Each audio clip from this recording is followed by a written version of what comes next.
சூன்ய தியானத்துக்கு தீட்சா வாங்கினவங்க நீங்கள் புரிஞ்சுக்க வேண்டியது என்னன்னா, உண்மையில் அதுக்கு இணையாக எதுவும் கிடையாது.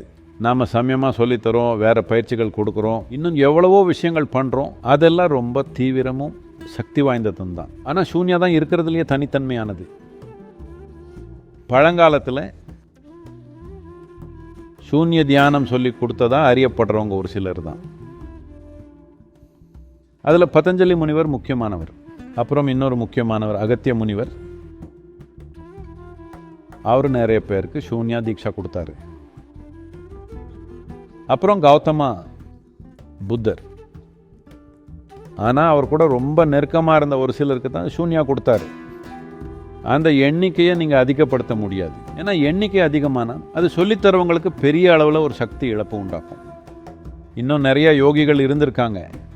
ஆனால் அவங்க எல்லாருமே கைவிட்டுன்ற அளவு மக்களுக்கு தான் சூன்ய தியானம் கொடுத்துருக்குறாங்க அவங்க வாழ்நாளில். ஆனால் நம்மளை எப்படி இன்னைக்கு நூற்றுக்கணக்கான ஆயிரக்கணக்கான மக்களுக்கு சூன்யா தீட்சா கொடுக்க முடியுதுன்னா அதுக்கு காரணம் நம்ம அதுக்கு தேவையான ஒரு சக்தி மூலத்தை, ரொம்ப பெரிய சக்தி மையத்தை உருவாக்கி வச்சுருக்கோம். அதுதான் தியானலிங்கம்.